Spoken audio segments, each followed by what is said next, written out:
சட்டப்பேரவையில் முதலமைச்சர் மு.க.ஸ்டாலின் பேசி வருகிறார். நிரலில் பார்க்கலாம். வழங்கப்பட்டுள்ளது. மீதம் 25,000 ரூபாய் இதற்கான விதிகள் திருத்தம் பெற்று பின்னர் வழங்கப்படும் என்பதை நான் இந்த நேரத்தில் தெரிவித்துக் கொள்கிறேன்.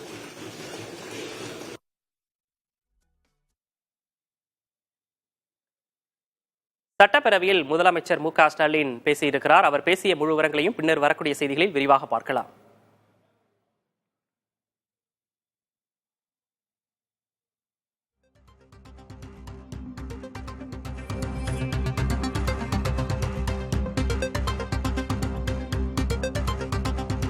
தற்போதைய செய்தி ஒன்றை பார்க்கிறோம். முன்னாள் எம்எல்ஏக்களுக்கு ஓய்வூதியம் உயர்த்தப்பட்டிருக்கிறது. அண்மை செய்தியாக பார்க்கிறோம். சட்டப்பேரவையில் முதலமைச்சர் மு.க.ஸ்டாலின் உரையாற்றியிருக்கிறார். முன்னாள் எம்எல்ஏக்களுக்கு ஓய்வூதியம் உயர்த்தப்பட்டிருக்கிறது. 30,000 ரூபாயிலிருந்து 35,000 ரூபாயாக உயர்த்தப்பட்டிருக்கிறது.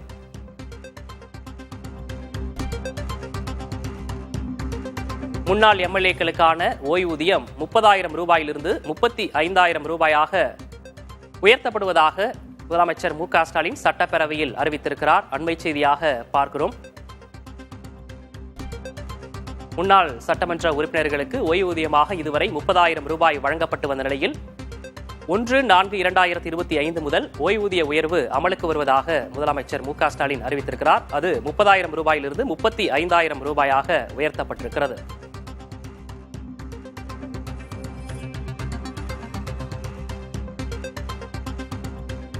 ஒன்று 4/2025 முதல் ஓய்வூதிய உயர்வு அமலுக்கு வருவதாக முதலமைச்சர் மு.க.ஸ்டாலின் சட்டப்பேரவையில் அறிவித்திருக்கிறார்.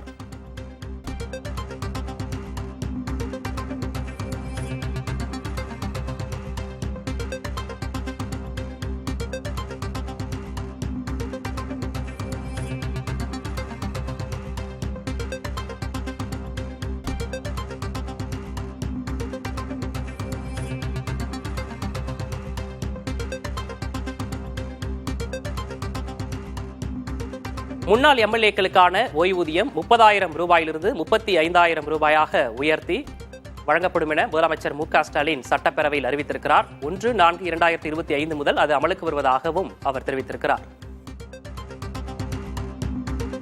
குடும்ப ஓய்வூதியம் 15,000 17,500 உயர்வதாகவும் முதலமைச்சர் அறிவித்திருக்கிறார். மருத்துவப்படி 75,000 1 லட்சமாக உயர்த்தப்படுவதாகவும் அறிவிப்பு வெளியிட்டிருக்கிறார்.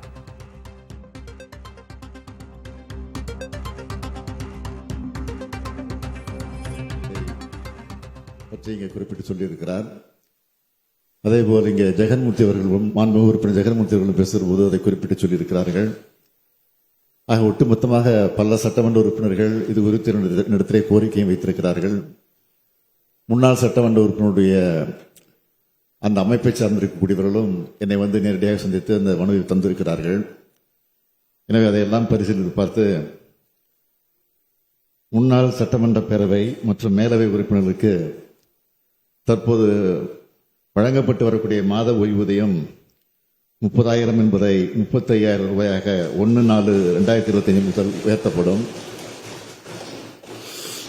தற்போது வழங்கப்பட்டு வரக்கூடிய முன்னாள் சட்டமன்ற பேரவை மற்றும் மேலவை உறுப்பினர் குடும்ப ஓய்வூதியம் மாதம் 15,000 ரூபாய் என்பது மாதம் ஒன்றுக்கு ரூபாய் 17,500 ரூபாயாக உயர்த்தி வழங்கப்படும். முன்னாள் சட்டமன்ற பேரவை மற்றும் மேலவை உறுப்பினர்களுக்கு தற்போது ஆண்டு ஒன்றிற்கு வழங்கப்பட்டு வரும் மருத்துவப்படி 75,000 ரூபாய் என்பது 1 லட்சம் ரூபாயாக உயர்த்தி வழங்கப்படும். ஏற்கனவே இந்த ஆண்டின் மருத்துவப்படி தொகை வழங்கப்பட்டுள்ளது.